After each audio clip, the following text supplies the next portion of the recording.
eu decidi jogar pôquer, quando eu decidi virar profissional do jogo, eu tinha que ter a missão de contar para minha esposa, né? Contar para minha mãe, para o meu irmão, para minhas filhas, que eu ia virar jogador profissional de pôquer, o que há 6, 7 anos atrás não era uma missão tão fácil. O pessoal tem uma história, né, de alguém que perdeu não sei quanto no jogo, e até você provar que o pôquer não tinha nada a ver com essa história, que era um outro tipo de jogo, era um outro tipo de esporte da mente, e que a habilidade fazia diferença e que não tem nada a ver com o jogo de azar, que é aquele que gerou aquela informação ruim no passado, é difícil, né? Você precisa de muita informação e principalmente muito resultado para convencer essas pessoas de que aquilo é de habilidade mesmo. A forma com que o pôquer cresce, com que as técnicas de pôquer se movimentam, assim, elas vão mudando de mês a mês, às vezes de 15 em 15 dias vão nascendo novas tendências no mundo do pôquer profissional. Isso é um negócio muito complicado, né? De você se manter atualizado o tempo inteiro.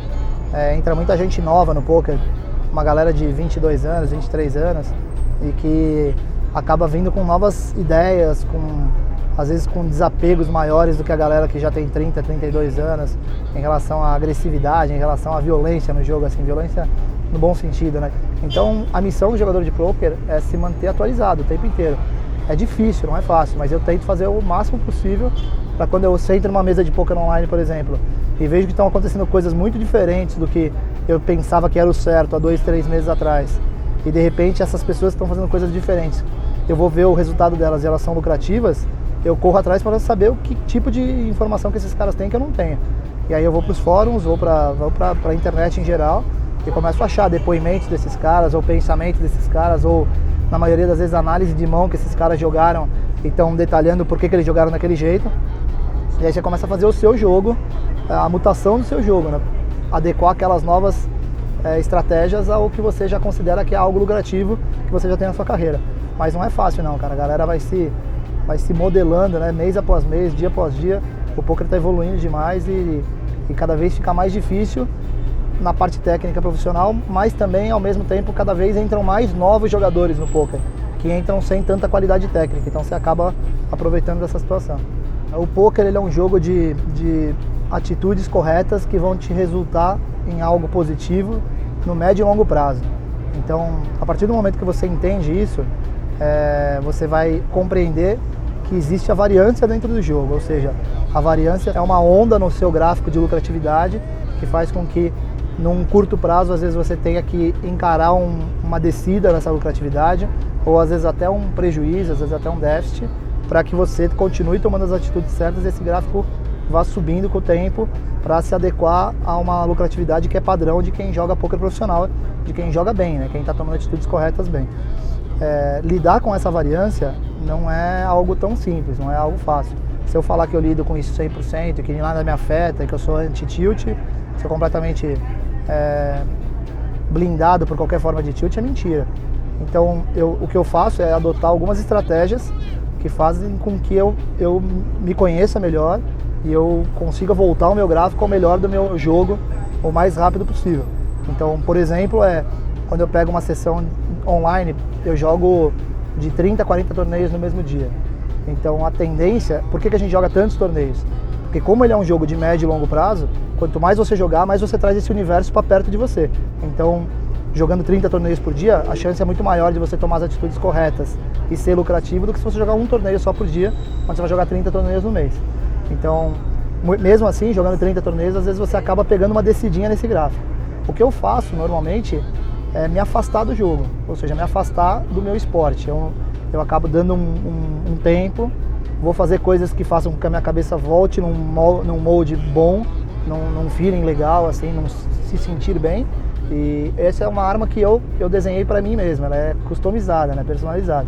Quando eu faço isso, as coisas acontecem. Então, às vezes eu fico 2, 3 dias afastado do pôquer para que eu volte com a cabeça boa e volte a tomar as atitudes corretas. O pior para um jogador de pôquer é você tomar a atitude errada, né? Isso é muito triste, porque você sabe a coisa certa a fazer e de repente você faz a coisa errada por algum motivo, por tilt ou por falta de concentração, falta de foco. Isso é muito ruim. Isso realmente me tira do eixo. Aí quando eu vejo que eu joguei mal uma sessão, aí provavelmente eu fico 2, 3 dias sem jogar para eu pôr a cabeça no lugar. O que difere no mundo profissional do pôquer, assim como no mundo profissional de praticamente todos os esportes de alto rendimento, assim como tênis, como basquete, como futebol, a diferença entre grandes profissionais ela é muito muito tênue, né? É muito fina mesmo, é muito pequena.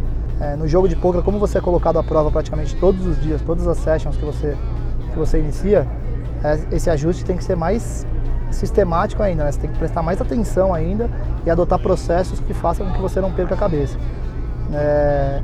Se você me perguntar se eu tenho medo, às vezes, de perder essa sensibilidade ou de perder esse controle emocional, eu não tenho medo não, cara, não tenho esse receio. Eu acho que eu fui desenvolvendo um conhecimento do jogo que faz com que eu entenda até quando eu não entendo, saca? Até quando eu tenho jogadas que são boas e eu não consigo entender, eu sei o que eu preciso fazer para ir buscar aquela informação e aí adquirir aquele conhecimento para colocar no meu jogo. E eu sei que tudo isso demanda tempo. E as pessoas são muito contra o tempo, né? Elas querem as coisas imediatas, elas querem as coisas que acontecem naquele momento. Tomou uma bad beat, perdeu um par de as para um par de dois, a vida já é uma desgraça e tudo mais. Eu assim como vários profissionais aqui no Brasil também, nós aprendemos que o poker ele tem esse tempo necessário, você tem que lidar com uma ferramenta muito importante que chama paciência. Então, paciência e autoanálise tem que ser muito forte, assim, para você saber se aquilo que você está fazendo é realmente o certo ou não, ou pelo menos é mais próximo do ser certo para ser lucrativo no médio e longo prazo ou não. Eu acho que a grande maioria das pessoas que jogam poker e tentam ser profissionais e não conseguem, é porque elas se enganam. Então elas tentam jogar a responsabilidade para o baralho, que é o fator randômico do jogo, e ignorando o seu conhecimento técnico de fato e a sua análise se aquelas jogadas foram as melhores possíveis ou se existem outras pessoas que fariam jogadas muito mais lucrativas, que faria com que o jogo dele, o resultado dele no médio e longo prazo mudasse. Então, como eu sou muito autocrítico, eu sei exatamente quem joga melhor que eu e o que eu preciso fazer para chegar naquela pessoa. Mas realmente quando você desconhece o que é força e o que é fraqueza, é uma situação muito difícil, mas não só no poker, eu acho, como na vida normal, assim, na vida de um empresário, é muito mais fácil ele jogar a responsabilidade na culpa nas mãos do mercado, ou nas mãos dos funcionários, ou nas mãos do além, do que na dele mesmo.